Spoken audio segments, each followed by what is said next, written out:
I think as you get older, if you're not becoming less judgmental and more live and let live, and also like that expression, don't yuck other people's yum. Yeah, Like I just like if you like that, go for I it. guess it's good to you, you know? Whereas I think there's a younger, more insecure version of us where it's like, no. Not only do I have my opinion, but I need you to have my opinion. Right. Because you having a separate opinion is an indictment of my opinion, and I can't handle that. 100%. Yeah. But coaches are supposed to have strong opinions on everything. Well, I have some opinions on some things. Yes. Not everything, but some things. Yeah. I guess that probably gives the opinions you do have more weight. So if you're not hope. like the sort of tyrant micromanaging coach. Yeah. I started out like that. Yeah. Now I got away from that, and everybody's doing way better. Sure, because they probably listen to you. Yeah. Because when you say something, it means something, and then also maybe if the job and most of the athletes you work with are younger, although swimmers are getting older and older. But I imagine that there's some part of every athlete that wants to rebel against the coach, right? So if you're giving them so many things, they're going to rebel against more things. Exactly. And, just there's so many things I can control. And I've finally learned the ones that I do control and the ones that I don't. And I used to try to control everything because you want the outcome to be a certain way. And you just, and when I started, that was very effective because, when all you have is a hammer, everything looks like a nail. So I just did that. And it's very effective at changing the behavior in the short term, not in the long term, but you could get some results and then you just kind of double down on it. Yeah. And after a while, I was like, this is exhausting. And I'm not sure it's really good for these kids. Yeah. It's not. I saw ways that it was not. Michael, good example, right? So by the end, we were kind of working together much more, and he was taking ownership. And, I remember there were times that later in Michael's career, and I'll give him some credit because he's like raised to think the coach is always right, which, sometimes we are. But like, this is like Michael after 3 or 4 Olympics. Hey, what events do you want to swim in this next meet? You're the coach. You decide. I'm like, dude, you're like 28 years old. Yeah, right. Okay, I'm deciding. And Yeah. don't complain about it. But, I think that when they're doing that younger and they realize that they're, they can make a mistake. Yeah. Pick the wrong event. Who cares? There's a meet next month. Right. Those sort of things. They grow better. We have a much better relationship, and I can guide them much better than I can drive them somewhere. Well, I've been thinking about that with my kids. Like, it would be easier if they listened to me all the time, if they were like afraid of me in some way. If when I say something, they do that thing. If I have an opinion, they agree with that opinion. Yeah. Everything would be easier and shorter at my house.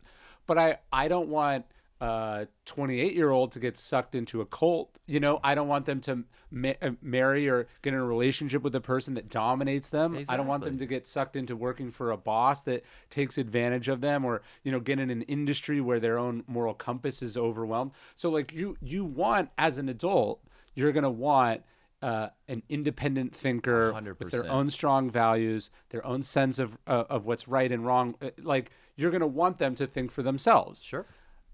You don't that's not a switch you magically turn on in your 20s. And in fact, if your whole childhood you were made to not exercise that ability, you're actually going to be incredibly susceptible to those kind of influences when they're older. And just not very flexible, adaptable, anything. Somebody just it has to be this way. Yes. No, it can be a lot of different ways. Yes. And that's what I've tried to, I think Leon Marchand is a great example of someone raised in a great family. Both his parents were Olympic swimmers, but either one pushed him to swim. Interesting. He didn't even swim for a while because it was too cold. He didn't like cold water. And then he came back and started to swim, and he did a little bit better. And then he kind of made the Olympics the year before he came to ASU, and then kind of knew he could do well. But the thing I love about Leon is he is very much knows who he is and how he wants to approach it. I'm able to give him a training program, maybe some tips on how to swim the things, all those kind of things, and kind of just work with him so that he can do what he wants to do. It's not me like, do this, and he just says, yes, sir, and just kind of does it. And he doesn't fight me either. Yeah. We just work together, and sometimes he'll kind of say, that didn't seem very good. Like, no, we should try this, right? Or he'll be like, I really like doing that. Why don't we do that again?